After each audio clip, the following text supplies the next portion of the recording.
materi sosialisasi program MSIB Batch 4 yang akan dipaparkan oleh Bapak Dr. Muhsin Al-Anas SPT IPP. Kepada beliau, Bapak Dr. Muhsin, kami persilakan. Terima kasih Mbak Andin.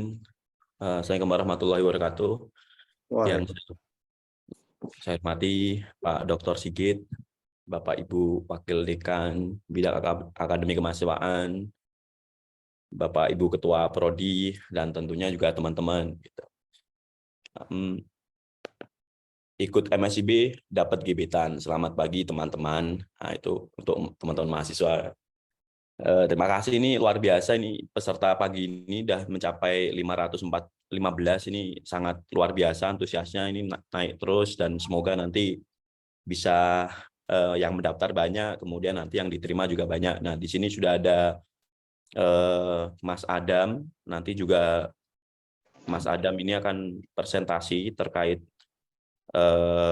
pengalamannya magang seperti itu di Direktorat Jenderal Tata Ruang Kementerian Agraria dan Tata Ruang Badan Pertahanan Nasional selama 1 semester, dan kemudian ada Mbak Nur Afni Bulandari, nah ini di PT Paragon Teknologi dan Inovasi, nanti juga akan memaparkan terkait pengalamannya selama magang. Baik, teman-teman semua, Bapak Ibu, perkenalkan nama saya Muhsin, saya menjadi PIC di Universitas Gadjah Mada untuk program MSIB, Magang dan Studi Independen Bersertifikat. Mohon izin sharing PPT yang nantinya mungkin ini akan menjadi gambaran teman-teman semua, terutama mahasiswa dan Bapak Ibu di Prodi ataupun di fakultas, nanti bisa seperti apa pengawalan teman-teman mahasiswa ketika akan mendaftar program magang dan studi independen bersertifikat batch 4. Jadi sudah ada 3 batch teman-teman semua, dan ini adalah batch keempat yang nanti akan dijalankan di 2023. Jadi proses pendaftarannya sudah mulai dilakukan sejak tanggal 15 Desember 2022 sampai nanti 20 Januari. Jadi teman-teman masih punya waktu untuk menyiapkan sehingga nanti bisa dilakukan terbaik. Nanti juga ada pengalaman dari teman-teman yang sudah magang, Mas Satria dan Mbak Nur Afni, seperti apa. Nah, ini mohon izin sedikit sharing ini terkait our future career gitu. Teman-teman semua pasti setelah lulus akan memiliki planning mau akan melakukan apa gitu ya.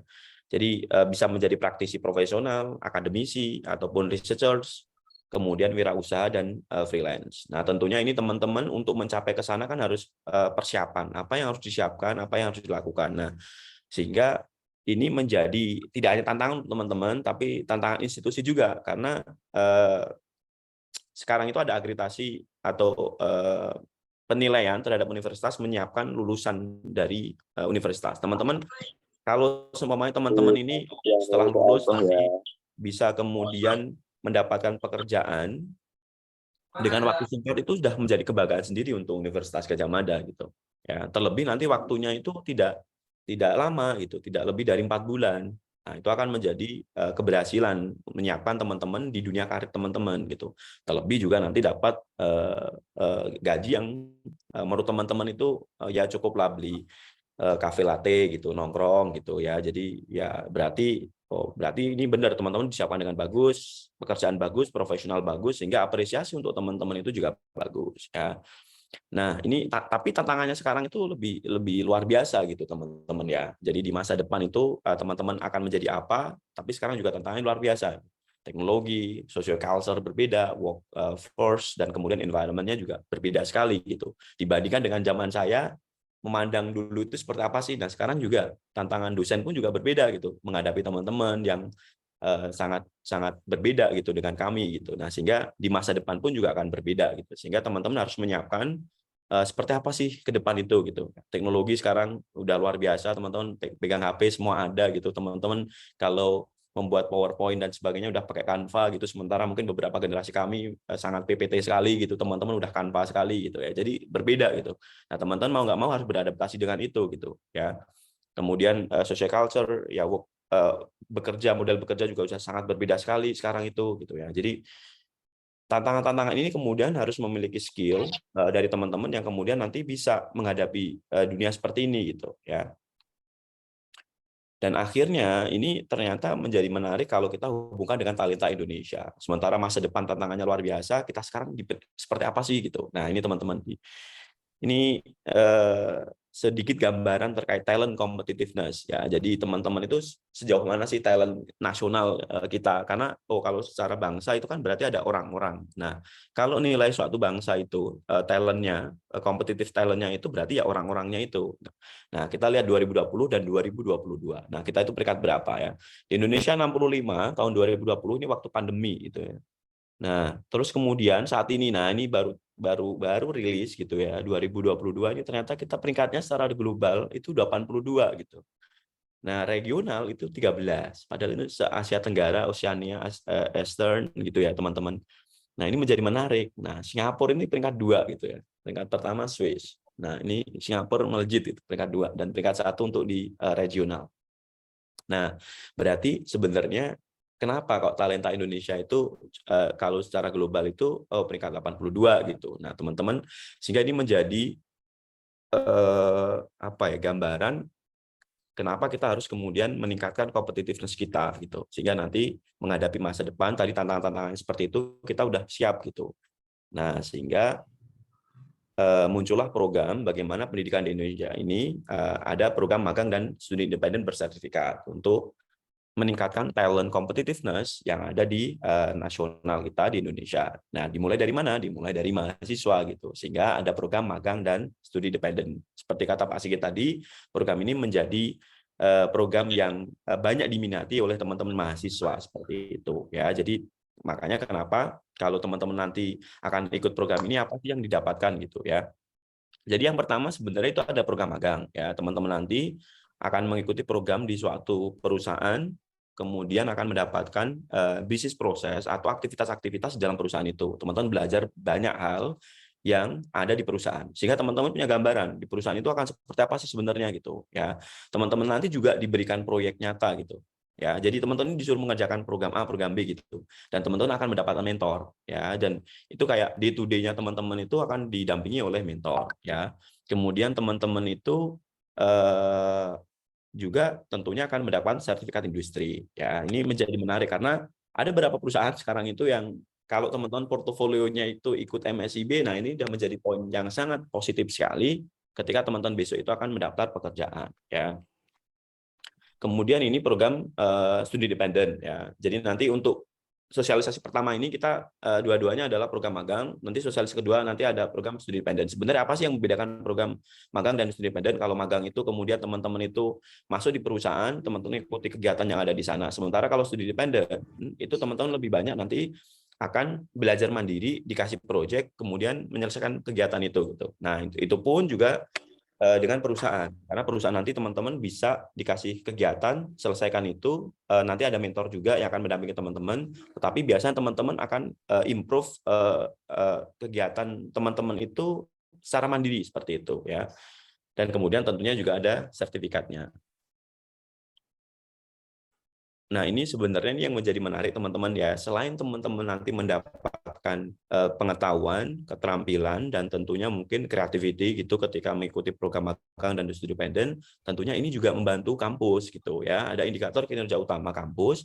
Ketika teman-teman nanti itu mengikuti program magang dan studi independen, kemudian mendapatkan pekerjaan yang layak, tidak kurang dari 4 bulan ya, dan kemudian mendapatkan pengalaman di luar kampus, itu menjadi poin plus bagi universitas. Seperti kata Pak Sigit tadi kan, untuk teman-teman dapat, untuk universitas dapat, dan tentunya untuk nasional karena talent competitiveness kita akan meningkat, peringkatnya akan lebih baik lagi gitu ya. Karena skill teman-teman mahasiswa ataupun lulusan Gajah Mada bisa jadi sangat sangat baik sekali gitu. Ini akan menjadi untuk membantu kampus teman-teman gitu ya. Jadi nanti tidak hanya untuk teman-teman intinya gitu, tapi juga akan berdampak terhadap indikator kinerja utama dari suatu perguruan tinggi. Ini sedikit infografis secara nasional ya. Jadi ini nanti adalah angkatan keempat. Semoga nanti naik terus ya. Angkatan pertama itu ada 12.000 mahasiswa yang mengikuti program. Kemudian di angkatan kedua itu ada 24.000. angkatan ketiga itu ada 27.000 gitu. Nah, mudah-mudahan angkatan keempat ini nanti juga meningkat. Mitranya ini ada 494 perusahaan yang terlibat di dalam program MSIB ya, teman-teman. Jadi perguruan tinggi yang terlibat dari angkatan 1 sampai 3 juga cukup banyak, 1.826 perguruan tinggi gitu ya. Jadi pendaftarnya sekarang udah 3 juta, ini mahasiswa proposal mitra itu juga 3.700, kemudian ada 800 mitra yang mendaftar. Jadi cukup luar biasa perusahaan-perusahaan teman-teman yang mendaftar. Nah, ini kemudian yang ada di UGM.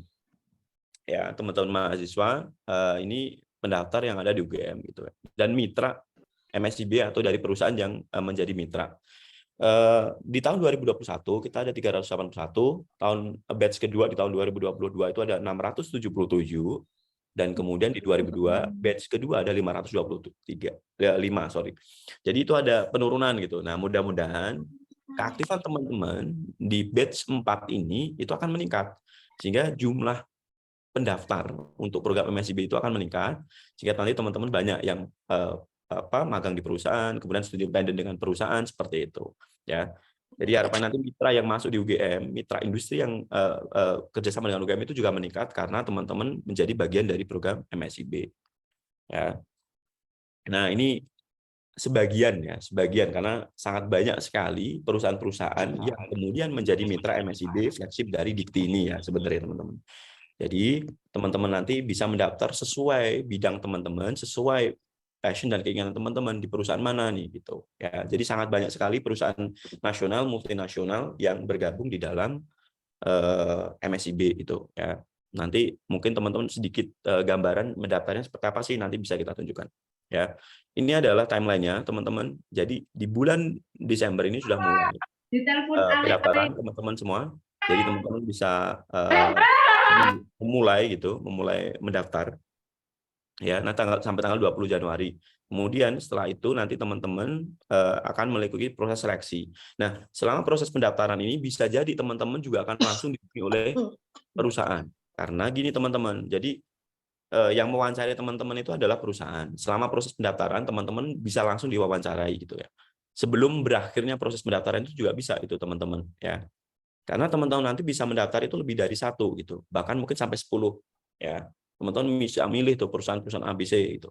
Nah, 10 itu semuanya keterima teman-teman ada di 3 perusahaan. Nah, sehingga teman-teman nanti tinggal milih ya, mana perusahaan yang teman-teman akan ikuti gitu ya. Jadi ini sosialisasi Desember, kemudian nanti teman-teman melakukan pendaftaran, kalau bisa segera disiapkan semua dokumen dan sebagainya sehingga teman-teman bisa melakukan proses pendaftaran. Setelah itu nanti biasanya teman-teman nunggu, nanti akan dihubungi dapat email ataupun lewat WhatsApp gitu untuk melakukan wawancara ya, sehingga nanti teman-teman tinggal memilih mana perusahaan yang akan teman-teman ikuti ya. Ini teman-teman kriteria mahasiswanya. Sebenarnya ada beberapa syarat yang harus teman-teman penuhi, tapi saya yakin teman-teman yang ikut ini mungkin sudah membaca ya, kalau S1 minimal semester 5 gitu ya. Kemudian nanti teman-teman harus mencari surat rekomendasi. Nah, alhamdulillah untuk tahun ini di UGM surat rekomendasi teman-teman bisa dapatkan di level prodi, kemudian SPTJM bertanggung nanti teman-teman di situ ada tanda tangan dari PT, orang tua dan teman-teman, itu bisa teman-teman dapatkan di level prodi ataupun fakultas ya. Kalau dulu sebelumnya ini di universitas, jadi harus nunggunya agak lama. Nah, teman-teman sekarang itu bisa lebih satset gitu ya. Jadi kalau bahasa teman-teman kan satset biar lebih cepat pendaftarannya akan seperti apa. Kemudian yang tentunya juga kualifikasi yang ditentukan oleh mitra, karena mitra juga memiliki kualifikasi. Nah, teman-teman mendaftarnya gimana? Nanti coba tak bukain sedikit websitenya ya. Kemudian ini langkah persiapan teman-teman ya. Jadi teman-teman yang belum mendaftar di website Kampus Merdeka, segera buka Kampus Merdeka gitu, ada websitenya, teman-teman mendaftar di situ, ngisi beberapa dokumen teman-teman atau biodata teman-teman di situ. Kemudian tentunya juga pastikan teman-teman udah diskusi dengan dosen pembimbing ya, yang mengarahkan teman-teman. Nanti kegiatan di perusahaan itu akan seperti apa sih? Karena ini nanti akan berhubungan dengan rekognisi ataupun SKS yang teman-teman ambil. Karena MSIB ini nanti akan direkognisi ke 20 SKS ya teman-teman ya. Kalau itu sesuai match dengan SKS yang ada di prodi teman-teman, nah itu nanti akan memudahkan teman-teman ya. Jadi pastikan teman-teman untuk diskusi dengan dosen pembimbing teman-teman ya. Karena teman-teman harus mendapat persetujuan juga dengan dosen pembimbing ya. Karena teman-teman nanti sebelum berangkat itu kan ada pra-KRS nanti ya, ada pra-KRS yang harus diisi di semester ya itu harus mendapat persetujuan ya dari dosen pembimbing. Nah, jadi pastikan teman-teman komunikasinya baik ya dengan dosen pembimbing.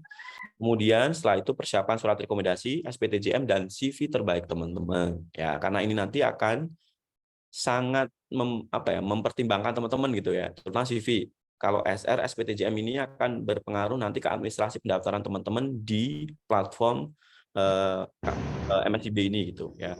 Kemudian pilih program MSIB versi terbaikmu ya. Teman-teman harus benar-benar didiskusikan dengan dosen mana yang benar-benar pengen teman-teman ya kepo-kepo gitu di perusahaan A, perusahaan B yang teman-teman ingin daftar, dia ada apa, kalau ada cutting yang kemudian ada yang pengalaman di perusahaan tersebut, tanyain gitu ya. Nanti ada sedikit cerita dari Satria dan Nur Afni. Kemudian tampilkan kesan terbaik ketika interview. Nah, ini penting. Nanti teman-teman akan interview dari perusahaan ya. Jadi bagian dari seleksi itu nanti perusahaan ya teman-teman. Jadi teman-teman nanti selain administrasi, teman-teman nanti juga akan diinterview gitu. Melalui CV teman-teman akan dilakukan interview. Nah, ini kemudian nanti pendaftaran, diskusi dan pembimbing, persiapan dokumen seperti yang tak sampaikan tadi. Template itu sudah ada teman-teman ya. Jangan buat template sendiri karena itu akan fatal. Ya, nanti kalau bingung bisa hubungin kami. Nanti template-nya seperti apa? Udah ada Word, tinggal teman-teman isi nama dan tentunya beberapa data gitu. Setelah itu nanti dimintakan tanda tangan dan sesuai dengan template, terutama untuk SR dan SPTJM ya teman-teman ya. Nah, ini apa aja sih CV yang disiapkan? Nah, tolong nanti CV, transkrip nilai, surat rekomendasi, SPTJM, pernyataan tanggung jawab mutlak, foto scan KTP dan dokumen sertifikat pendukung lainnya. Kalau teman-teman punya sertifikat, punya pengalaman sebelumnya, cantumkan itu gitu ya.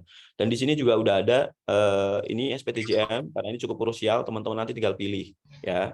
Klik, kemudian teman-teman akan mendapatkan dokumen itu tinggal ditandatangani gitu. Jadi sangat-sangat mudah sekali teman-teman. Yang penting teman-teman pastikan tahu syarat dan ketentuan yang berlaku ya teman-teman, dan itu ada semua di website ya. Tuh. Kemudian ini memilih seperti yang tadi, memilih program MSIB versi terbaikmu, pahami rencana karir masa depanmu. Ini penting ya teman-teman. Sebenarnya kenapa sih harus magang di perusahaan A, perusahaan B gitu. Nah, itu mungkin teman-teman punya, wah aku besok pengen kerja di perusahaan ini semuanya gitu ya. Pertimbangan kompetisi yang akan dikembangkan, jadi kompetensi apa yang akan kamu kembangkan di perusahaan. Pahami value dan passion-mu gitu ya, dan mata kuliah yang belum diambil yang sesuai, kalau bisa sesuai dengan apa yang akan kamu lakukan di perusahaan ya.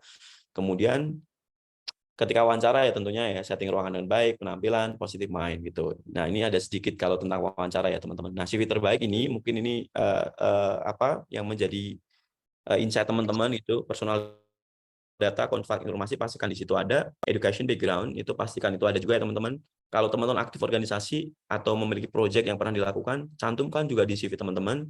Kemudian skill yang teman-teman miliki sesuai dengan apa yang teman-teman daftar. Nah, itu kalau bisa cantumin di CV teman-teman gitu ya. Nah, kemudian setelah itu kan ada wawancara nih ya teman-teman. Nanti kalau interview, nah pastikan teman-teman itu ini ya situasi, task, result, and action. Jadi sesuai dengan apa yang ditanyakan dan kemudian tidak bertele-tele. Pastikan teman-teman melihat situasi, kemudian beberapa hal ini ya. Jadi wawancara yang baik mungkin tidak terlalu muter-muter, tetapi to the point dan tentunya relevan dengan apa yang teman-teman bisa lakukan dan atau berdasarkan pengalaman teman-teman. Ini hal yang penting teman-teman ya, sekali lagi ini berdasarkan pengalaman batch 1, batch 2, batch 3 teman-teman ya. Jadi persetujuan JPA dan pembimbing MBKM atau MSIB, jadi pastikan teman-teman itu diskusi dengan baik dengan dosen pembimbing teman-teman, prodi teman-teman gitu. Karena nanti kalau bisa itu udah linear dengan apa yang teman lakukan dan kemudian nanti sesuai dengan SKS yang teman-teman akan direkognisi gitu. Itu akan menjadi bagus sekali gitu. Jadi tidak ada tantangan atau halangan ketika teman-teman ingin mengkonversi program magang teman-teman, studi independen teman-teman ke SKS. Nah, nomor 2 ini penting ya. Kalau sudah terima jangan mengundurkan diri. Ini beberapa masih terjadi teman-teman ya. Jadi pastikan tanyain dulu ke diri teman-teman udah siap belum gitu ya. Udah passion belum, udah sesuai belum nih gitu ya. Karena ini nanti prosesnya akan kasihan nanti panitia, bahkan panitia nasional itu cukup PR gitu ya teman-teman. Jadi tolong kalau semua sudah mendaftar diterima, dijalani gitu ya. Itu ya. Itu. Kemudian rekomendasi kampus dan SPTM ini tadi sudah sampaikan, dan nanti ketika teman-teman itu kegiatan, aktif kegiatan itu tolong pelaporan kegiatan logbook itu diisi dengan baik karena ini nanti akan berhubungan dengan uang saku teman-teman ya. Jadi kalau belum ngisi biasanya belum ditransfer. Jadi pastikan administrasi yang teman-teman harus lakukan itu dikerjakan dengan baik ya. Tuh. Itu mungkin sedikit dari kami. Nanti kalau semuanya ada yang kurang jelas, nanti teman-teman bisa hubungi kami melalui email ataupun melalui WA saya juga, insya Allah bisa. Nanti kita coba lebih intens mendampingi teman-teman. Terima kasih. Saya kembalikan Mbak Andin. Baik, terima kasih Bapak Dr. Musin selaku PIC MSIB UGM yang telah menyampaikan pemaparan mengenai program MSIB Angkatan 4 nanti. Tentunya menarik sekali. Lalu akan dilanjutkan dengan sharing session program MSIB oleh lulusan MSIB Angkatan 3, yakni Mas Adam Satria Buana yang sudah hadir bersama kita di sini, dan juga Mbak Nur Afni Bulandari. Namun sebelumnya, saya ingatkan kembali bahwa nanti sesi tanya-jawab akan dilaksanakan setelah acara sharing session. Jadi bagi hadirin sekalian yang memiliki pertanyaan, dapat disimpan terlebih dahulu, lalu ditanyakan di sesi tanya-jawab nanti. Baik, langsung saja kepada Mas Adam Satria Buana dan juga Mbak Nur Afni Bulandari. Kami persilakan. Baik, terima kasih banyak Mbak Andin. Mungkin sebelumnya aku boleh izin share screen ya Mbak.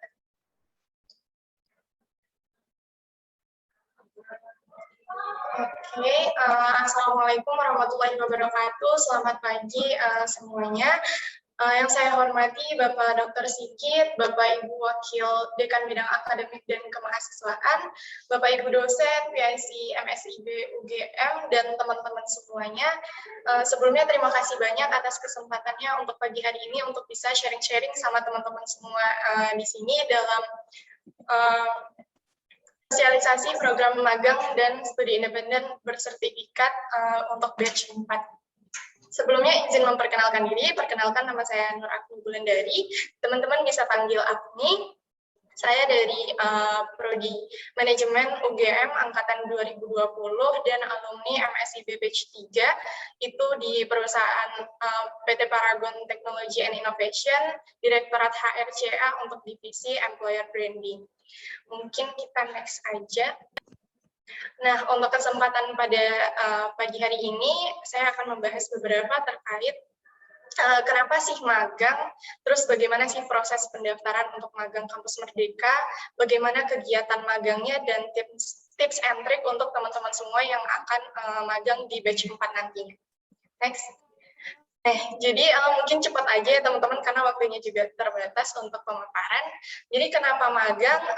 Awalnya itu sebenarnya karena FOMO ya teman-teman. Karena sekarang udah ada LinkedIn, di sosial media juga teman-teman dan cutting-cutting itu kayaknya udah pada magang, udah pada sibuk organisasi, lomba. Jadi pas online itu kayak FOMO sih ngelihat teman-teman semua udah ada yang magang di JP Morgan nih, ada yang di Deloitte, ada yang di Xiaomi, banyak deh. Jadi awalnya itu FOMO dan akhirnya saya pun pengen gitu untuk magang, untuk nantinya dapat pengakuan, baik dari pengakuan dari diri sendiri, dari keluarga, ataupun teman-teman di sekitar. Kayaknya enak gitu ya kalau misalnya dipuji, keren banget udah bisa magang dan lain sebagainya.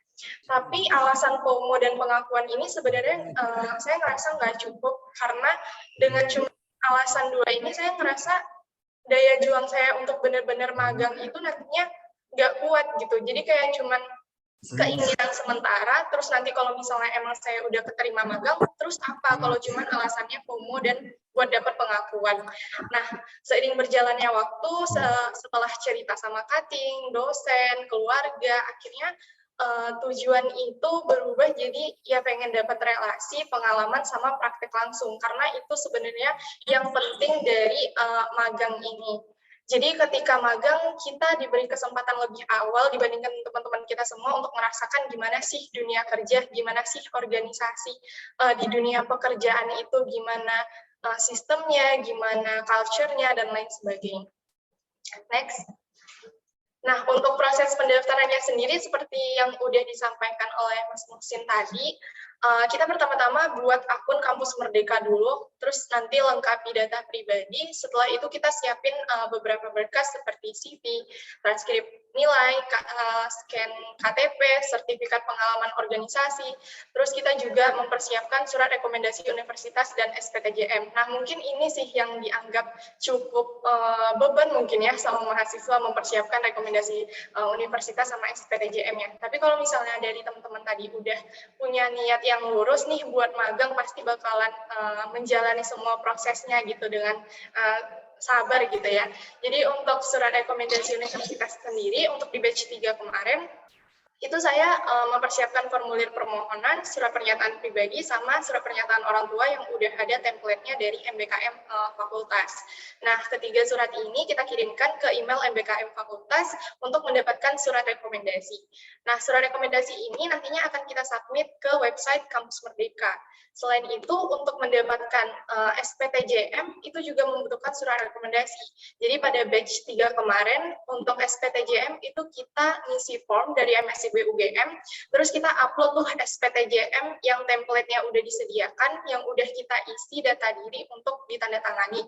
Sama rekomendasi dari fakultas tadi juga di-upload di form tersebut. Jadi setelah itu kita tinggal nunggu aja untuk penandatanganan SPTJM-nya. Nah, ketika semua administrasi udah selesai, itu kita tinggal submit berkasnya ke website Kampus Merdeka, lalu nanti bisa melakukan pendaftaran ke mitra-mitra yang kita inginkan. Gitu. Next-nya, untuk kegiatan magangnya sendiri, khususnya di Paragon Technology and Innovation, itu tentunya seperti biasa ada kegiatan onboarding, ada kegiatan offboarding juga. Terus kalau di Paragon, itu kita ada in-class training, jadi kita juga diajarkan beberapa tema-tema hard skill dan juga soft skill, karena sebenarnya dari perusahaan juga pasti nyari bibit-bibit yang nantinya bakalan berkontribusi di perusahaan mereka. Jadi mereka sebisa mungkin memberikan pelatihan yang terbaik untuk nantinya kita semua itu bisa mendaftar lagi sebagai MT misalnya atau full time di perusahaan tersebut. Jadi ilmu yang mereka berikan itu bakalan balik lagi ke mereka gitu loh, dalam bentuk kontribusi kita nanti ke depannya, seperti itu. Lalu untuk kegiatan lainnya itu kalau di pemagang Kampus Merdeka emang project based learning ya, dan mentoring. Jadi kita benar-benar dikasih langsung dibagi job desk berdasarkan project yang ada di divisi masing-masing, dan kita diberikan kepercayaan secara penuh, diberikan tanggung jawab secara penuh untuk melaksanakan project tersebut. Kita diberikan kesempatan untuk berinovasi, tetapi tetap di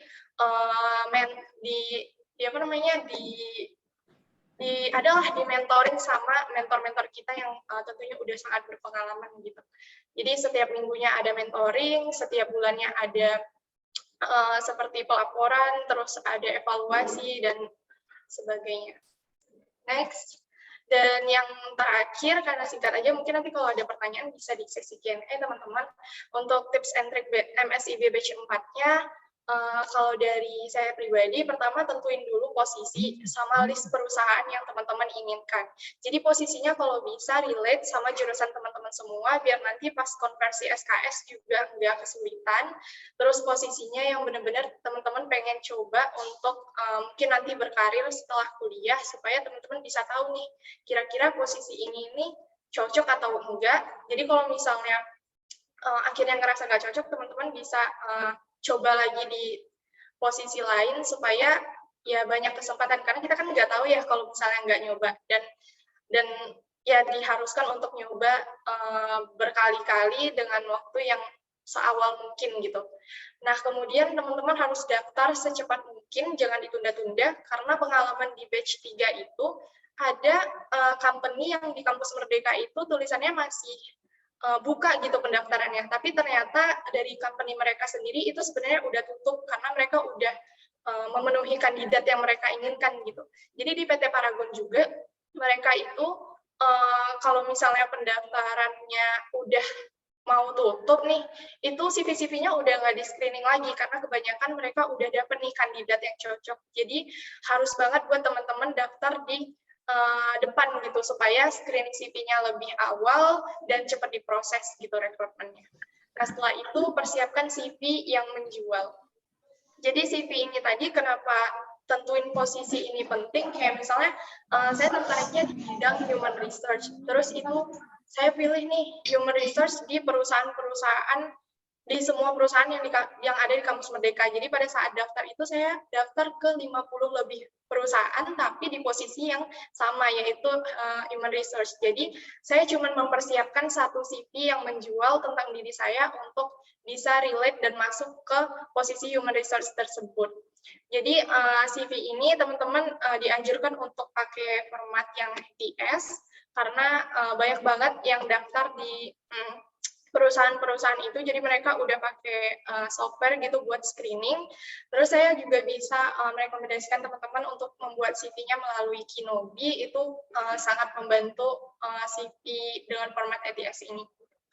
Nah, untuk selanjutnya itu untuk sesi assessment, biasanya setelah administrasi itu perusahaan banyak yang pakai sesi assessment, itu teman-teman harus berlatih dari awal soal psikologi, terus fokus sama siapin alat tulis juga kertas. Terus teman-teman harus perhatikan kira-kira apa sih yang jadi peraturan di company tersebut. Ada juga kayak yang tesnya itu ngidupin kamera, ngidupin suara gitu. Jadi teman-teman kalau bisa jangan sampai curang gitu. Jadi kayak fair aja, yang penting teman-teman berlatih terlebih dahulu dan fokus gitu. Nah, untuk sesi HR interview sendiri, biasanya perusahaan ada yang langsung ke user, ada juga yang pakai HR interview terlebih dahulu. Nah, pada sesi HR interview ini yang penting adalah teman-teman itu menjadi diri sendiri dan mengetahui perusahaan yang ingin teman-teman apply itu secara general, baik value-nya, culture-nya, ataupun visi misi. Karena kebanyakan perusahaan itu mau nerima mahasiswa yang udah selaras dengan visi misi, culture, ataupun value mereka. Jadi mereka nggak susah untuk ngebentuk itu lagi nanti di dalam gitu. Terus kalau untuk pada sesi user interview, penting buat teman-teman mengetahui job desk posisi yang dilamar. Nah, jadi teman-teman harus riset dulu untuk nantinya juga bisa menilai nih kira-kira posisi ini tuh sebenarnya di perusahaan ini kerjanya ngapain. Terus yang udah dilakukan perusahaannya apa aja, yang belum apa aja. Jadi teman-teman bisa tahu kelebihan, kekurangan, opportunity-nya nanti, tantangannya. Jadi teman-teman bisa memberikan inovasi ketika ditanya pada saat sesi interview gitu. Nah, itu pastinya akan menjadi nilai plus bagi teman-teman semuanya. Nah, mungkin sekian aja untuk tips and trick, dan selanjutnya hanya itu yang bisa saya sampaikan. Mungkin nanti akan ada tambahan dari Mas Adam. Terima kasih. Assalamualaikum warahmatullahi wabarakatuh. Waalaikumsalam warahmatullahi wabarakatuh. Siap. Terima kasih atas kesempatannya, Bapak Sigit, Bapak Wakil Dekan, Bapak Prodi, dan Bapak Mbak Andin yang telah menyempatkan waktu saya. Saya izin untuk share screen. Sedikit insight dari saya. Sebenarnya dari Mbak Afni sudah bagus banget, sudah mewakili saya semua, tapi ya mungkin saya ini bisa menjadi tambahan sedikit insight apabila magang di kementerian bagaimana. Izin untuk share screen.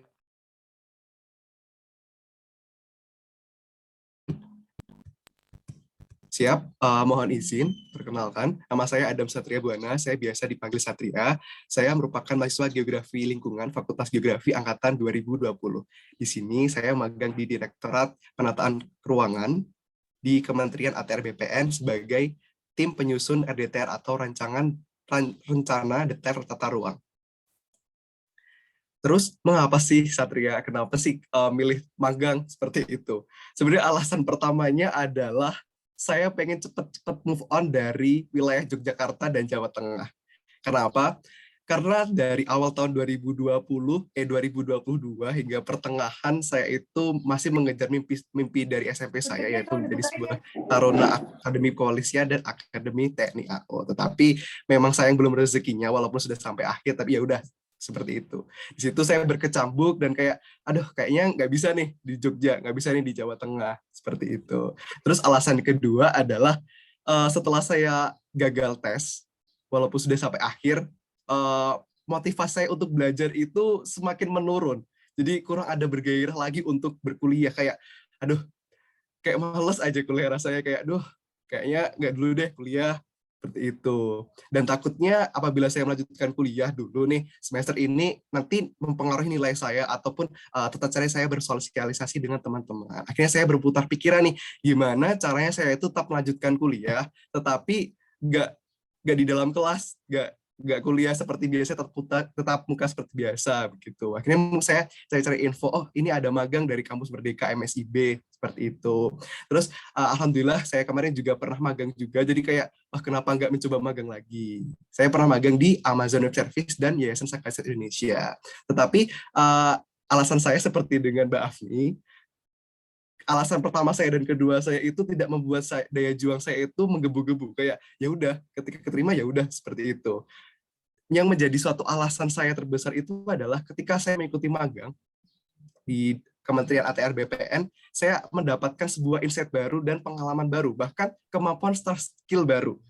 Mungkin teman-teman seperti yang kita ketahui, RDTR itu biasanya ranahnya teknik sipil, perencanaan wilayah kota, teknik geodesi, terus arsitektur. Sedangkan saya dari geografi lingkungan. Itu sama sekali nggak ada sangkut pautnya. Nah, di sana saya belajar benar-benar dari software-software yang dipakai untuk membuat satu perencanaan, bagaimana caranya saya untuk melakukan perancangan peraturan zonasi dalam perencanaan kewilayahan begitu. Jadi saya benar-benar dari nol dan mendapatkan suatu pengalaman baru ataupun pengetahuan baru.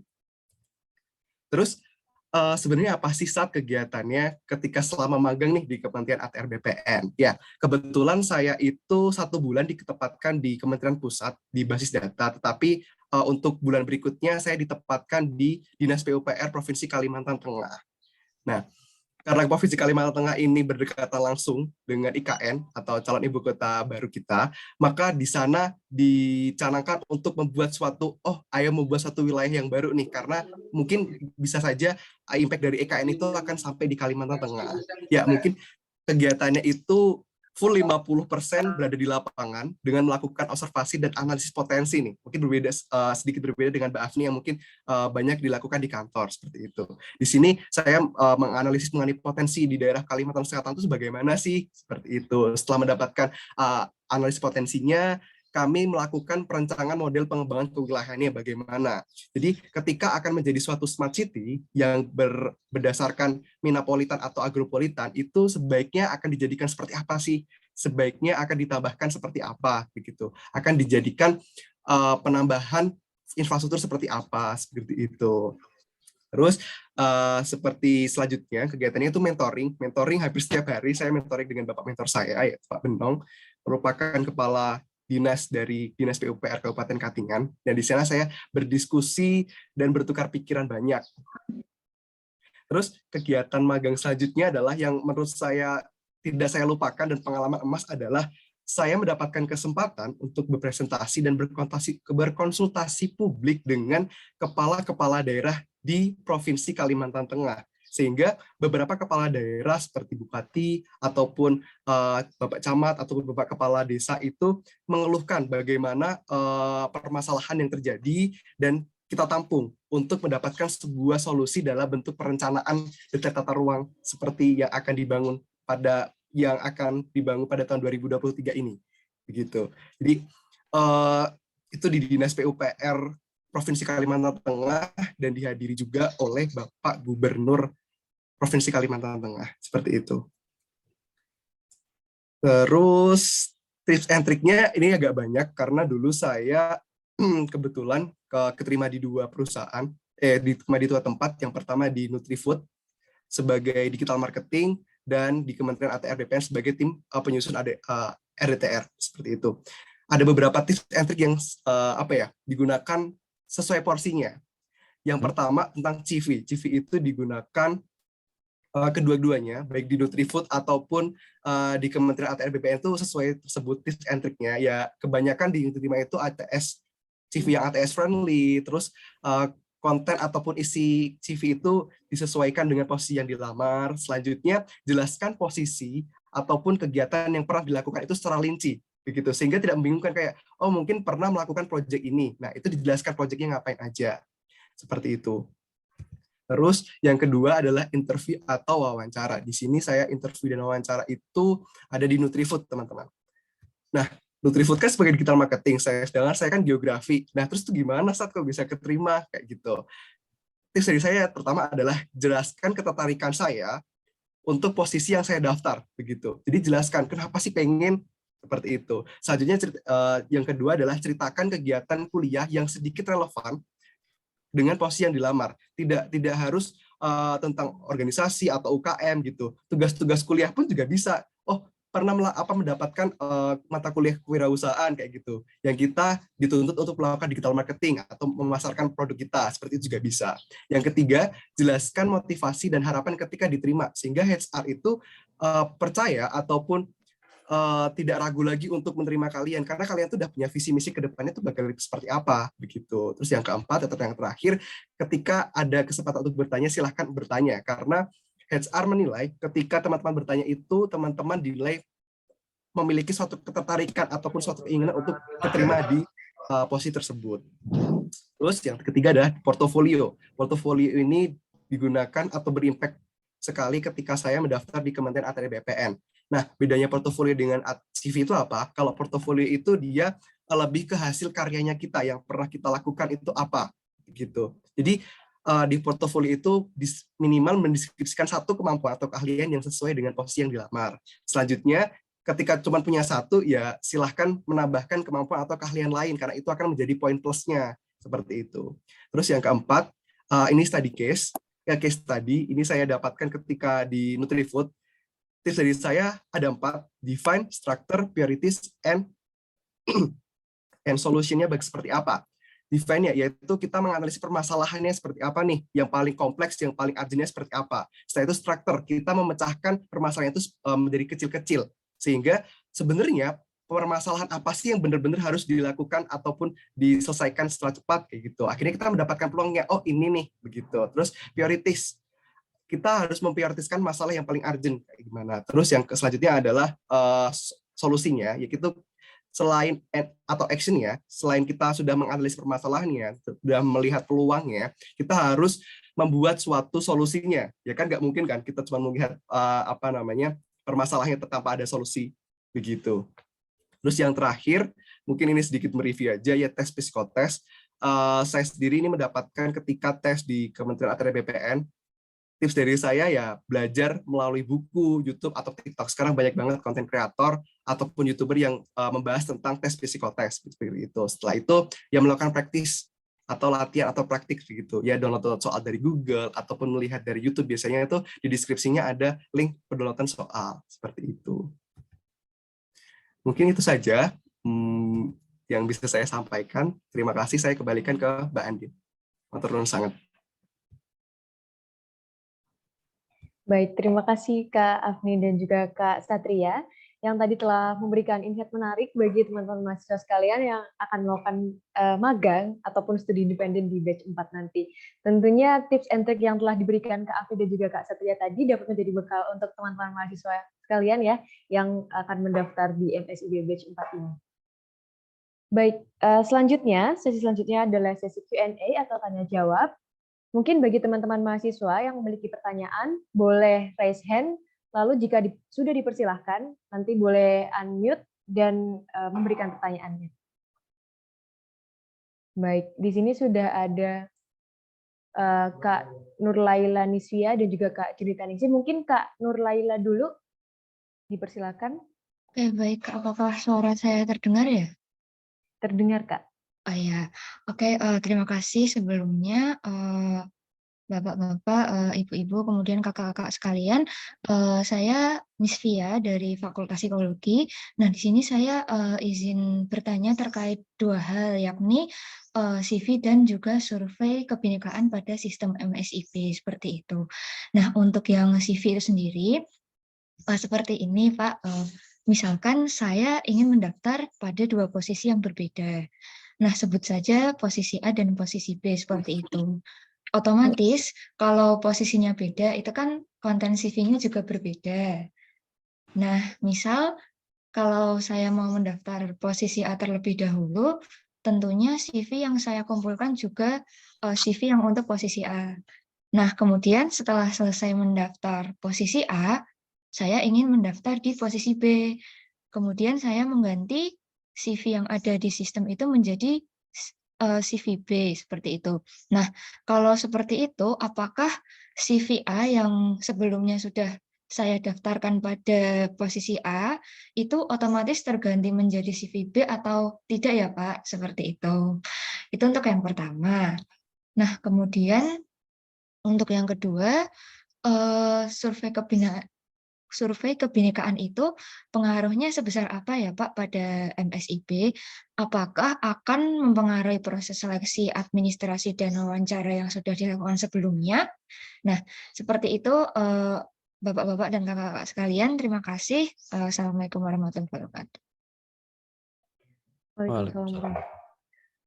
Terima kasih Mbak Nur Laila, pertanyaannya mungkin bisa langsung dijawab oleh Bapak Dr. Musin atau Kak Afni, Kak Satria, silakan. Mbak Andin, ini yang sesuai banget ini Mas Satria dan Mbak Nur Afni nih pengalamannya di survei kebinekaan dan CV itu seperti apa. Monggo Mas Satria atau Mbak Afni dulu. Oke, gini Pak, saya izin untuk memberikan sedikit pengalaman saya ya Pak. Untuk Kak Nur Naila, menurut pengalaman saya kan mendaftar di 2 posisi yang berbeda kan Kak. Memang saya memiliki 2 CV. Jadi banyak sekali kesalahan saya waktu semester 2 itu melamar magang, itu 1 CV saya masukkan ke beberapa perusahaan nih. Akhirnya kan HR juga bingung nih, ini maksudnya tuh keterampilannya yang mana, seperti itu. Akhirnya saya berinisiatif, kalau ketika saya mau mendaftarkan tentang human resources, itu akan lebih condong ke pengalaman-pengalaman saya menjadi sering bersosialisasi dengan teman-teman, atau menjadi sering jadi diajak diskusi dengan teman-teman. Ketika saya akan mendaftar jadi digital marketing, saya lebih mencondongkan keahlian dan kemampuan saya itu, saya pernah nih punya suatu usaha, saya pernah berhasil melakukan peningkatan penjualan saya dengan tips and trik saya dalam digital marketing, seperti itu. Terus ketika saya mendaftar di bidang geografi ataupun planner gitu, saya juga lebih mengedepankan ataupun lebih berkonsentrasi kepada ini yang tentang geografi nih, atau pengalaman-pengalaman saya ketika pernah mencoba-coba mendesain ataupun merencanakan suatu kewilayahan, seperti itu. Terus untuk pertanyaan yang kedua mengenai survei kebinekaan, menurut saya survei kebinekaan itu juga awal dari seleksinya gitu teman-teman. Karena teman saya itu ada yang kemarin itu nggak lolos seleksi kebinekaan, ya akhirnya juga tidak lolos dalam program itu sendiri. Mungkin Kak Afni ada pengalaman lain? Oke, izin menjawab ya Laila. Mungkin kalau dari aku untuk yang masalah CV kurang relate karena benar-benar cuman ngincar satu posisi, jadi satu CV aja untuk semua company gitu. Tapi untuk yang survei kebinekaan itu sempat heboh ya di batch 3 kemarin, kayak wah kita kan udah diterima kok masih ada survei lagi, ini bakalan ada yang gugur lagi nggak sih kayak gitu. Jadi banyaklah kemarin konflik-konflik kayak gitu. Nah, jadi mungkin kalau untuk survei kebinekaan sendiri yang saya tangkap di batch 3 kemarin, itu sebenarnya untuk validasi aja, apakah teman-teman akan lanjut untuk mengikuti program magang atau tidak. Jadi, selagi teman-teman ngisi surveinya, itu bakalan aman-aman aja, tapi kalau misalnya teman-teman nggak ngisi surveinya sama sekali, itu bakalan dianggap gugur, karena pihak kampus Merdeka nganggap teman-teman nggak lanjut untuk proses magangnya di kampus Merdeka, seperti itu sih. Jadi untuk survei kebinekaan yang penting nanti diisi aja gitu sebaik mungkin. Mungkin itu, terima kasih. Ini mungkin saya menambahkan ya Mbak Andin terkait dengan survei kebinekaan. Jadi survei kebinekaan ini survei yang diadakan oleh Dikti, itu memang menjadi salah satu bagian dari proses evaluasi untuk semua program MBKM. Nah, sifat dari survei kebinekaan ini kan hasilnya tertutup, memang tidak diinformasikan, tetapi kemudian ini cukup menentukan kepesertaan adik-adik, gitu ya, sehingga dipastikan tadi, artinya menentukan itu memang bisa kemudian membatalkan, gitu ya, bisa membatalkan kalau kemudian hasil survei kebinekaannya tidak sesuai dengan kriteria yang dipersyaratkan. Nah, mungkin tipsnya tadi sudah disampaikan, dikerjakan sebaik-baiknya, gitu ya, diisi, cari koneksi yang baik, karena dari data yang kami miliki itu ada beberapa peserta yang gagal karena misalnya pada saat mengerjakan itu tidak tuntas, koneksinya putus dan seterusnya. Jadi dipastikan kondisi mengerjakan surbinnya itu punya koneksi yang baik gitu ya, dikerjakan dengan benar dan lengkap gitu ya. Nah, itu saja mungkin yang dipastikan. Kemudian ini tanpa mengurangi waktu diskusi teman-teman di room ini gitu ya, masih kita bisa lanjutkan. Ini tadi ada update informasi terkait dengan tawaran magang dari Apindo. Jadi Apindo ini Asosiasi Pengusaha Indonesia. Ada juga cukup banyak perusahaan di sana yang menawarkan magang, ini khusus bahkan di custom untuk UGM gitu ya. Nah, bagi adik-adik yang berminat untuk mendengarkan informasi, mungkin sambil berdiskusi juga nggak masalah. Informasinya saya share di chat ya. Kalau misalnya ada adik-adik yang ingin ikut mendengarkan paparan dimulai jam 10. Tapi diskusi di sini kita tuntaskan dulu, nggak ada masalah gitu ya. Oke, baik. Terima kasih. Baik, terima kasih Pak Sigit, Kak Afni dan juga Kak Satria yang telah menjawab mengenai pertanyaan Kak Nurlaila ya mengenai CV dan juga survei kebinekaan. Mungkin Kak Nurlaila apakah sudah cukup terjawab pertanyaannya? Mungkin saya izin mengonfirmasi dulu ya Kak Andin ya, kepada mungkin terutama tadi untuk Kak Adam sama Kak Afni gitu. Berarti mungkin lebih baik ini ya Kak ya, mempersiapkan beberapa CV untuk posisi yang ingin didaftar. Terus nanti misalkan mau daftar posisi A nih, berarti emang dihabisin dulu mau daftar yang posisi A dulu, terus baru kalau mau daftar ke posisi B baru ganti CV-nya, seperti itu ya.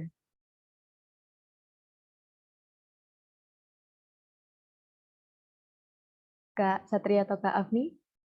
Oke, mohon izin menjawab. Jadi sebenarnya menurut saya, sepengalaman saya ketika di dashboard kampus Merdeka kan ada buat mengupload CV-nya seperti itu. Tetapi itu seperti hanya buat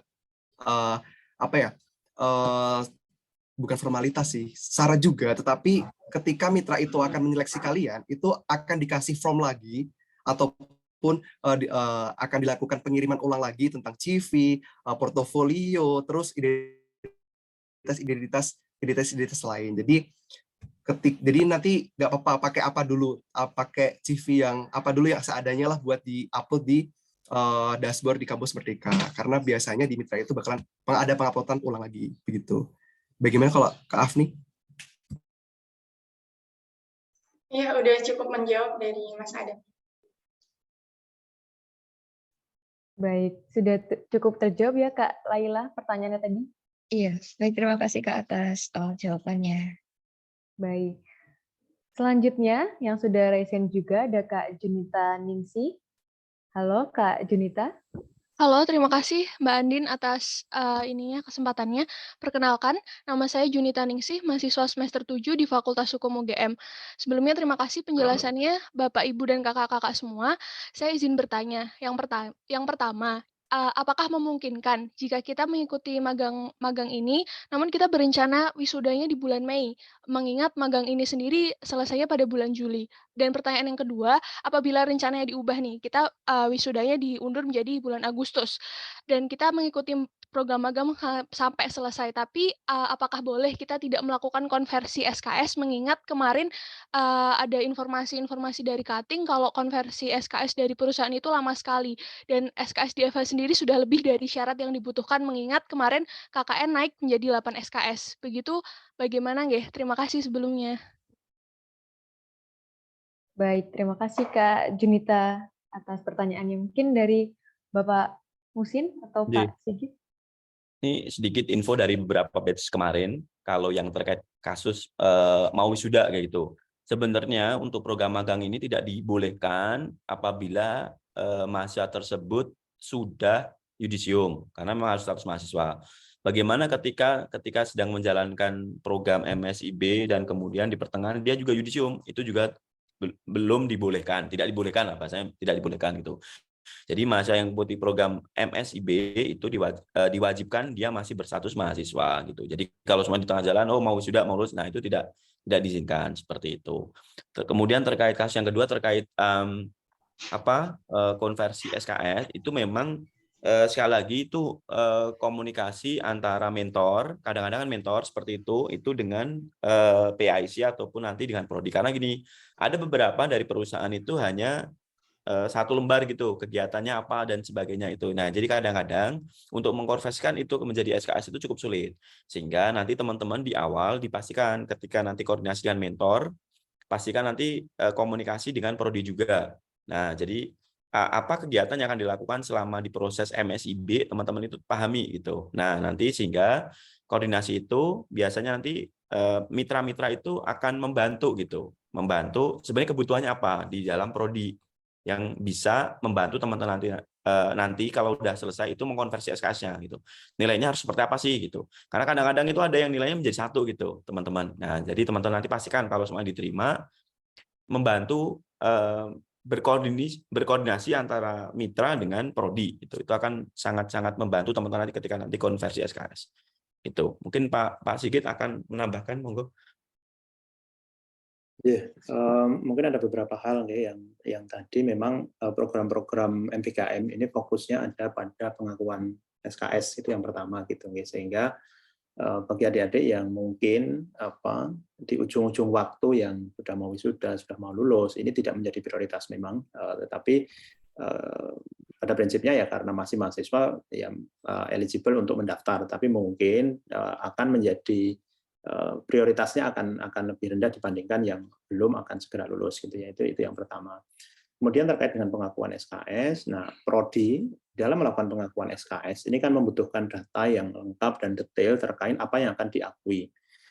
Pengakuan ini kan membutuhkan informasi itu dari apa diakui menjadi apa. Nah, sehingga semaksimal mungkin memang adik-adik bisa mendapatkan data yang sedetail-detailnya tentang program yang akan diikuti untuk disampaikan kepada DPA gitu ya, berkomunikasi terkait dengan programnya, kemudian apa yang nanti bisa diakui mata kuliahnya gitu. Karena kita di UGM itu ada 2 pendekatan di dalam pengakuan. Yang pertama adalah pengakuan dengan melakukan konversi pada existing mata kuliah yang ada. Kemudian bisa saja kemudian diakui free form dari apa program yang diikuti, kemudian total diakui program SKS. Jadi masih ada 2 variasi itu, sehingga harapannya memang ini bisa dikomunikasikan dengan baik dengan adik-adik melengkapi dokumen detail yang ada di pra-KRS ya nanti untuk dasar proses pengakuannya gitu ya. Ya mungkin begitu nih tambahan sedikit. Mohon maaf Pak, saya izin konfirmasi. Ini jadinya berarti boleh ya Pak kalau tidak dikonversi Pak. Tapi alangkah lebih baiknya dikonversi. Tapi kalau tidak dikonversi juga tidak apa-apa. Seperti itu nggak Pak? Prioritasnya dikonversi pada mata kuliah. Prioritasnya dikonversi pada mata kuliah. Jadi artinya prioritas itu yang utama adalah dijadikan pengakuan pada mata kuliah. Nah, kalau kemudian mau ditambah dengan SKPI boleh nggak? Boleh gitu ya. Karena ini nanti berkaitan dengan pencapaian dari adik-adik dan juga perguruan tingginya gitu. Kalau tidak diakui mata kuliahnya, artinya kepesertaan di dalam program ini sebenarnya belum penuh gitu ya, karena memang indikator capaiannya itu di mata kuliah, pengakuan mata kuliahnya gitu Mbak. Oh ya Pak, siap. Matur nuwun, terima kasih pencerahannya Pak. Baik, terima kasih Pak Sigit dan Pak Muhsin yang telah menjawab pertanyaan dari Mbak Junita tadi. Mungkin sedikit mengulangi bahwa yang magang tapi akan wisuda Mei mungkin atau wisuda tahun depan itu tidak boleh jika sudah yudisium gitu ya Pak tadi. Jadi memang prioritasnya untuk mahasiswa yang masih di bawah semester 7 atau 8 gitu. Baik, selanjutnya yang resen lagi ada Mbak Alia. Kak Alia, bisa di-unmute? Iya. Ya, silakan pertanyaan. Terima kasih Kak Andin, Bapak-bapak, Ibu-ibu dan kakak-kakak sekalian. Saya ingin bertanya. Tadi sempat dijelaskan bahwa untuk menjalani program magang ada proses yaitu wawancara atau interview. Namun apakah jika saya mengambil program studi independen, apakah akan ada sesi interview atau wawancara seperti itu, seperti yang di program magang? Terima kasih, sekian pertanyaan dari saya. Baik, mungkin bisa langsung dijawab Bapak Muhsin atau Pak Sigit. Jadi teman-teman terkait studi independen, nanti sosialisasi akan dilakukan di Januari awal gitu. Tapi ini mungkin terkait pertanyaannya Alia tadi, kalau studi independen juga sama ya teman-teman. Itu juga akan dilakukan wawancara juga. Kemudian ada beberapa juga langsung CV, ada beberapa wawancara. Tapi sepertinya kemarin itu kebanyakan juga wawancara gitu terkait teman-teman itu ya. Jadi tolong nanti disiapkan wawancaranya juga, CV-nya dengan baik juga gitu ya, sesuai dengan apa yang akan teman-teman daftar. Tapi wawancara seperti apa? Nah itu juga akan dilakukan wawancara. Mungkin pengalaman Adam atau Afni, silahkan kalau mau ditambahkan.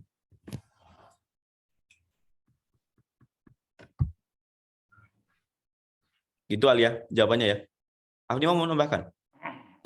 Enggak Pak, soalnya emang nggak daftar studi independen kan. Oke. Tapi kalau yang saya tahu memang ada wawancaranya, cuman karena beda mungkin yang satu untuk magang, yang satu untuk studi independen itu paling kayak mereka nanti ngelihat seberapa mau kita belajar di yang kita pilih itu sih. Ya, betul. Makasih Afni. Alia menjawab? Baik Pak, terima kasih banyak terjawab sudah pertanyaan saya. Siap. Baik. Sudah terjawab ya pertanyaannya Kak Alia. Lanjut mungkin ada Kak Zulkarnain yang sudah resen juga. Boleh di-unmute, Kak? Oke, terima kasih. Izin bertanya, Kakak.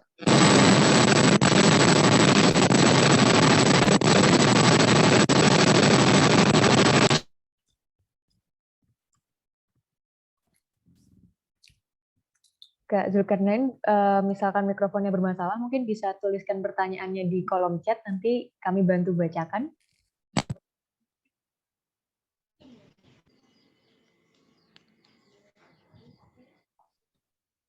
Halo? Iya, sudah terdengar Kak? Silakan. Izin bertanya, Kak, ini sebelumnya saya mengikuti program pertukaran mahasiswa di Papua sebelumnya. Nah, selanjutnya saya ingin mendaftar di kampus magang ini, tapi di laman kampus Merdekanya itu tertulis belum bisa mengikuti. Apakah sampai tanggal 20 itu nanti masih bisa mendaftar atau gimana tuh, Kak? Terima kasih.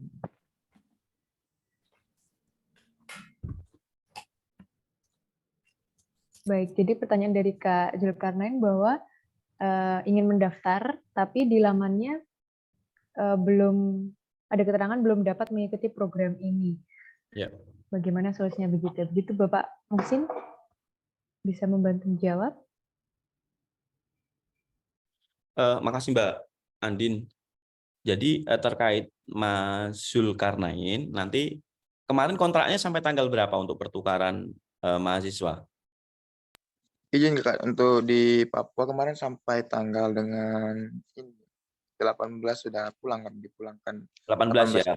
Nah, kalau kontraknya itu tanggal 18, memang dia akan berakhir tanggal 18, sehingga nanti Kak Zulkarnain itu nanti bisa mendaftar tanggal 19, 20 itu gitu. Karena memang kontraknya pertukaran mahasiswa ya, pertukaran mahasiswa itu kan sampai tanggal 18. Jadi memang itu secara otomatis kedaftarnya di situ gitu. Karena teman-teman itu ketika ikut program flagship-nya Dikti, MSIB maupun kampus Merdeka yang lain, platform yang lain, itu akan mendapatkan SK. Nah, di setiap SK itu pasti teman-teman itu akan terdaftar di situ sampai tanggal berapanya gitu. Sehingga nanti apabila mau mendaftar lagi, itu nanti menunggu program itu selesai berdasarkan kontrak yang teman-teman terima. Gitu Mas Zulkarnain? Baik Kakak, berarti ada kemungkinan kesempatan untuk mendaftar di MSIB atau gimana Kak? Ya, pasti ada. Kalau semuanya nanti di platform itu sudah selesai, nah kemudian bisa. Karena di program MSIB itu kan bisa satu tahun atau 2 semester sebenarnya. Gitu ya. Baik Kak, terima kasih. Baik, terjawab sudah ya Kak Zulkarnain pertanyaannya.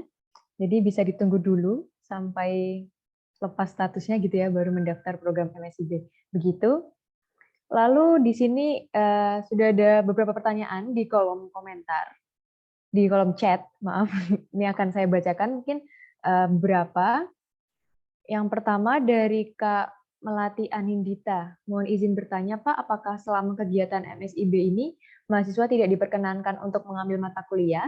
Dengan demikian, mohon sarannya Pak, untuk mahasiswa semester 5 yang masih perlu mengambil mata kuliah di semester 6, apakah terkait tidak bolehnya mengambil mata kuliah itu valid adanya? Mungkin Bapak Muhsin. Ya, terima kasih Mbak Andin. Jadi terkait gini, ini pengalaman sebelum-sebelumnya juga gitu teman-teman. Jadi kalau semua teman-teman itu udah mengikuti MSIB, baik itu magang ataupun studi independen, disarankan, sangat disarankan tidak mengambil mata kuliah di fakultas masing-masing. Karena nanti akan mengganggu teman-teman ketika kegiatan di perusahaan, karena itu nanti akan cukup, kegiatan teman-teman akan padat sekali gitu. Jadi saran saya teman-teman tidak mengambil mata kuliah ketika mengikuti program MSIB gitu, sehingga nanti akan memudahkan teman-teman mengikuti alur, mengikuti job desk teman-teman ataupun project teman-teman yang ada di perusahaan itu gitu. Karena dulu ada yang ngikutin dan ternyata cukup membuat perusahaan itu dalam tanda kutip agak dinotis itu yang ini gitu, karena memang tidak mengikuti dengan baik program-program atau kegiatan yang ada di perusahaan seperti itu. Gitu Mbak Andin. Baik, semoga pertanyaan Kak Melati terjawab ya Kak Melati. Saya yang sampaikan Pak Musin tadi. Bapak Sigit akan menambahkan mungkin Pak? Jadi pada prinsipnya sama seperti yang disampaikan Mas Musin tadi gitu ya, karena komitmen pengakuan SKS ini kan 20 SKS paling tidak gitu ya, sehingga memang tidak kurang disarankan ya masih mengambil mata kuliah di semester yang berjalan yang kemudian berpotensi mengganggu gitu ya. Meskipun memang misalnya adik-adik kan punya hak sampai 24 SKS gitu ya, tetapi tolong sangat dipertimbangkan untuk fokus kepada kegiatannya. Kalau kemudian misalnya ada yang kalau saya tinggal kurang 1 SKS tapi daring gitu ya, mungkin masih tolerable gitu ya. Tetapi kalau kemudian mau running seperti biasa, kemudian ikut MPKM, saya pikir ini takutnya malah tidak maksimal dua-duanya ya, kuliahnya nggak fokus, MSIB-nya nanti juga nggak fokus gitu ya, sehingga hasilnya kurang optimal. Ya, sehingga memang disarankan fokus saja pada kegiatan yang akan diikuti gitu. Mungkin secara garis besar begitu. Baik, terima kasih Pak Sigit atas jawabannya. Jadi begitu ya Kak Melati, disarankan untuk fokus di salah satu begitu ya. Lanjut, ini di kolom komentar masih ada beberapa pertanyaan dari Kak Kusuma Nabila. Selamat pagi, saya izin bertanya, apakah mahasiswa dapat mengikuti program MSIB dan mengajukan konversi SKS, namun dengan program magang di perusahaan yang belum menjadi mitra? Jika iya, apa saja syarat dan ketentuannya? Terima kasih. Begitu Pak pertanyaannya. Mungkin bisa dibantu menjawab. Baik, jadi pada prinsipnya kan gini ya, program MPKM itu secara garis besar kan terbagi menjadi 2 kategori besar gitu ya. Kategori yang flagship ada di program-programnya kementerian. Itu list aktivitasnya ada di kampusmerdeka.kemdikbud.go.id gitu ya. Ada di sana semuanya, tidak hanya MSIB, ada PMM, ada ISMA, ada macam-macam di sana gitu ya. Itu yang program-program flagship. Kemudian yang kedua adalah program-program yang mandiri, mungkin diinisiasi baik oleh prodi atau bahkan juga oleh adik-adik sendiri. Misalnya adik-adik pengen kebetulan mendapatkan kesempatan magang di perusahaan tertentu gitu ya. Nah, itu juga bisa dikonversikan ke dalam program MPKM yang mandiri seperti itu, tetapi dengan catatan tentu saja ada beberapa kriteria, misalnya ada PKS yang sudah dilakukan antara prodi dengan perusahaannya. Kemudian tentu saja ada kurikulum, ada silabus yang detail dan lengkap tentang apa yang mau dikerjakan. Ini menjadi penting agar adik-adik itu memang mendapatkan tempat magang yang sesuai gitu ya. Kemudian aktivitasnya juga relevan dengan apa yang adik-adik inginkan gitu ya. Nah, tapi pada prinsipnya boleh saja. Artinya magang tidak harus yang ada di MSIB. Di luar itu juga boleh. Yang MSIB ini adalah program flagship kementerian yang sepenuhnya disupport oleh kementerian, program-programnya sudah direview oleh kementerian, sehingga ini yang kemudian sudah dirilis. Tapi di luar itu juga boleh, sepanjang memenuhi kriteria yang dipersyaratkan di dalam program MPKM. Begitu Mbak, kalau garis besarnya begitu ya. Baik, terima kasih Pak Sigit atas jawabannya. Mungkin Bapak Musin berkenan menambahkan? Sama seperti Pak Sigit, Mbak Andin, udah sangat jelas. Baik, Kak Kusuma Nabila, mungkin semoga sudah terjawab ya pertanyaannya Kak. Terima kasih. Selanjutnya, mungkin dari teman-teman mahasiswa yang masih ingin mengajukan pertanyaan, kita masih ada waktu sekitar 5-10 menit. Boleh raise hand dan unmute ketika sudah dipersilakan, karena biar lebih enak gitu diskusinya kan kalau mendengar suara satu sama lain gitu. Mbak Andin, ini sedikit menambahkan terkait pertanyaan yang ada di chatroom. Oh, boleh Pak. Terkait KRS ataupun ini teman-teman, jadi gini, biasanya beberapa itu kurang update untuk transkrip nilai. Jadi teman-teman pokoknya yang digunakan itu yang paling akhir aja, kalau nilainya belum update atau belum semua ada, ya udah itu dulu yang digunakan. Ini pertanyaan dari Mbak Kartika ya. Jadi nilai lengkap biasanya di akhir Januari kan. Ya udah nilainya seadanya dulu gitu, berdasarkan transkrip yang sudah keluar gitu ya. Jadi tidak perlu menunggu benar-benar sampai semuanya itu keluar nilainya gitu. Tapi nanti teman-teman bisa yang ada dulu seperti apa gitu ya. Karena kalau nunggu kan nanti lama malah belum bisa daftar. Jadi itu nggak masalah, itu digunakan dulu aja gitu ya. Kemudian untuk akhir seleksi semua mitra serentak. Nah, masing-masing ini beda ya. Nanti mungkin pengalamannya Mas Satria atau Mbak Afni tadi, masing-masing perusahaan itu akan mengumumkan berbeda-beda teman-teman. Jadi kalau teman-teman itu belum diterima nih, semuanya ngotot di perusahaan, oh aku pengen di Paragon saja gitu, nggak daftar yang lain. Nah, soalnya pengumuman, oh teman-teman belum diterima, nah teman-teman masih bisa mendaftar yang lain gitu ya. Jadi pengalamannya itu biasanya berbeda-beda dan waktunya juga berbeda-beda. Kadang-kadang teman-teman sudah dihubungin dengan perusahaan satu sama lain gitu ya. Tuh. Jadi biasanya kalau sampai tanggal 20 Januari bahkan bisa jadi teman-teman sudah dapat pengumuman gitu, dan sehingga bisa melakukan pra KRS ya, yang biasanya itu di periode KRS ya. Itu ya tambahannya. Ini coba tak screening sedikit ya Mbak Andin ya, ini pertanyaan-pertanyaannya ya gitu. KKN tadi udah dijawab. KKN kalau bisa memang tidak berbenturan dengan KKN ya teman-teman.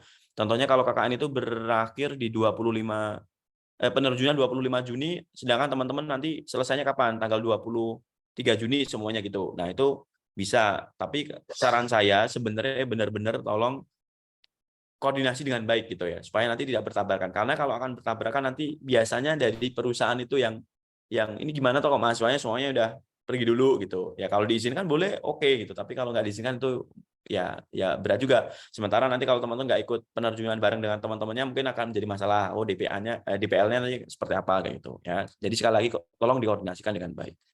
Itu ya. Nah, saran saya kalau ini kan sebenarnya teman-teman semester 5 ya, mungkin yang ngambil magang semester 7 itu juga bisa sebenarnya, atau 8 itu bisa sebenarnya teman-teman. Tapi pastikan teman-teman belum selesai dulu yang semester 7, 8 atau 8 ya. Kalau semester 5 ke 6 itu masih sangat memungkinkan sekali karena belum akan lulus gitu. Ya, ini yang sering terjadi kemarin juga sama seperti itu kasusnya. Jadi akhirnya belum yudisium dulu gitu intinya gitu ya. Jadi catatannya itu sebenarnya bukan wisuda tapi yudisium untuk program MSIB ini. Itu Mbak Andin tadi beberapa pertanyaan yang mungkin banyak yang ditanyakan ya. Gitu. Baik, mengenai KKN dan juga tadi ya Pak yudisium tadi mungkin yang jadi top question gitu ya yang banyak ditanyakan sama teman-teman sudah terjawab oleh Pak Musin. Terima kasih Pak. Lalu ini ada Mbak Dara yang tadi bertanya mengenai pendaftaran magang di Kementerian BPN itu lewat mana begitu Pak? Karena Mbak Dara ini belum menemukan menu pendaftaran Kementerian BPN di program MSIB. Atau mungkin Mbak Dara langsung unmute saja. Pertanyaan tadi untuk Kementerian apa BPN, Mbak? Pak. BPN. Iya. Oke, teman-teman gini. Jadi kalau mau mendaftar program flagship dari Dikti itu sebenarnya teman-teman pasti udah masuk ke sini ya. Kalau semuanya di situ belum terdaftar, bisa jadi memang karena belum diupload atau memang bisa jadi belum dibuka. Ya, jadi teman-teman coba pastikan cek di sini gitu ya. Jadi kalau semuanya memang belum ada, contohnya ini gitu ya. Pengen daftar di ini magang gitu, semuanya magang. Nah, teman-teman nanti bisa cari programnya. Kalau di kementerian itu belum ada, berarti bisa jadi belum ada memang. Ya, teman-teman kan bisa di sini. Ini perusahaan-perusahaan yang teman-teman pilih. Semuanya data analis nih, analis ya data. Nah, teman-teman bisa nih rincian kegiatannya seperti apa, ya. Bahkan dia sampai teman-teman itu akan mempelajari apa sih. Nah, inilah yang teman-teman harus perhatikan supaya nanti ini akan sesuai dengan SKS yang mau dikonversikan oleh teman-teman, ya, di mata kuliah yang sesuai dengan teman-teman. Jadi akan sangat mudah sekali kalau teman-teman itu background-nya itu sama dengan perusahaan itu, karena nanti konversi SKS-nya akan lebih enak menurut saya gitu ya. Jadi teman-teman bisa milih nih, kalau di kementerian itu belum muncul ya bisa jadi belum diupload di sini gitu ya. Nah, jadi teman-teman nanti tolong pastikan teman-teman nanti memilih yang sesuai passion teman-teman, yang sesuai dengan harapan teman-teman seperti yang dijelaskan oleh Mas Satria ataupun Mbak Afni tadi ya. Nah, itu ini juga ada yang dari Alfamart semuanya gitu. Dia biasanya nih teman-teman komunitas yang dikembangkan apa aja ada detail sekali di sini ya. Tuh. Ini kerjasama tim, berpikir kritis, komunikasi, nanti bisa teman-teman cek lagi ini apa aja sih sebenarnya. Nah, ini pengembangan keterampilannya apa aja dia udah ada biasanya. Tuh. Itu Mbak Andin tambahannya. Baik, Pak Musin, terima kasih. Mungkin satu lagi nih Pak, sebelum kita tutup sosialisasi yang kali ini. Ini ada pertanyaan dari Kak Muhammad Rafi mengenai SPTJM, Pak. Kira-kira yang batch ini sudah bisa dilakukan di tingkat fakultas dan mekanisme pengajuan serta surat rekomendasinya kira-kira dapat dilakukan mulai kapan? Seperti itu, Pak. Oke, terima kasih. Oh, sudah bisa dilakukan. Kalau saat ini memang lebih prodi departemen, fakultas masing-masing seperti itu. Jadi template-nya sudah ada teman-teman dan teman-teman bisa mengajukan ya. Tolong hubungi prodi masing-masing untuk proses pendaftaran STPJM sama surat rekomendasi. Dan tolong dipastikan itu harus ada kopnya teman-teman ya. Kalau tidak ada kopnya nanti biasanya akan reject gitu ya. Karena nanti benar-benar dicek itu bagian administrasi dari panitia di MSIB nasional itu akan ngecek. Kadang bahkan dulu ada yang mengupload, oke kan dia mencoba untuk upload tanda tangan orang tua ada, tanda tangan dia ada, tapi tanda tangan dari pimpinan perguruan tinggi belum ada. Akhirnya itu menjadi masalah ya. Akhirnya kemudian dihubungkan untuk segera melengkapi atau bahkan kemarin gagal karena itu juga tuh. Jadi tolong dipastikan teman-teman baca peraturan dengan detail ya. Nanti sebenarnya di sini udah ada semua teman-teman ya. Ini mewanti-wanti teman-teman lagi. Sebenarnya di sini udah ada ya teman-teman. Sorry tak coba buka. Nah, sorry. Nah, ini udah ada teman-teman. Kayak contohnya syarat-syaratnya dan sebagainya di mana ini sudah ada. Teman-teman bisa buka di sini. Template-nya tadi juga ada. Teman-teman mau download di mana udah ada. Dan tolong ikutin media yang ada di MSIB nasional itu udah ada semua.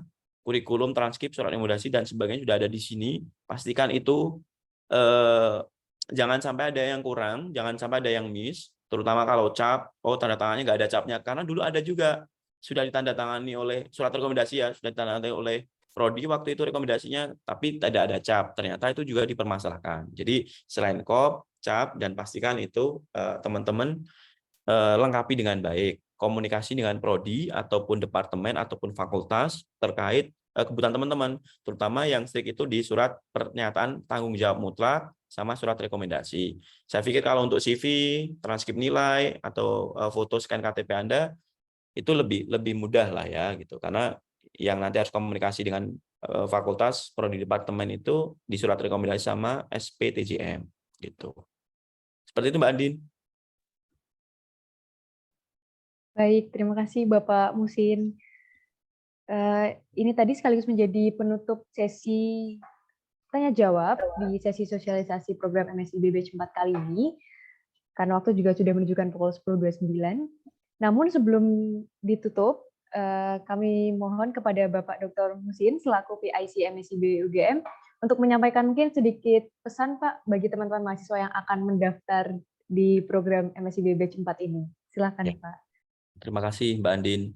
Sebelumnya ini terima kasih juga ini Mbak Afni dan Mas Satria sudah sharing pengalamannya. Nanti kalau semuanya dikepo di LinkedIn ataupun IG ataupun di DM gitu, mohon bantuan ya gitu untuk teman-teman atau adik tingkat ataupun teman kolega yang mau mendaftar juga gitu. Teman-teman semua ini kalau ada hal yang belum bisa terjawab di forum ini, teman-teman nanti kita ada sosialisasi lagi di Januari awal setelah tahun baru, atau teman-teman bisa menghubungi saya. Ini saya ketikkan di ini ya, di chat nomor saya.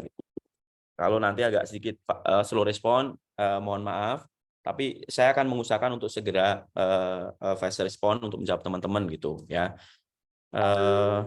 Itu, dan kemudian teman-teman memang menjadi pengalaman yang luar biasa kalau teman-teman bisa mengikuti program magang ataupun studi independen, dan tolong dipastikan dengan baik peraturan dari awal, syarat-syaratnya, dan kemudian kalau bisa koordinasi dengan DPA dan Prodi selalu ya, karena nanti biar smooth di konversi SKS teman-teman gitu ya.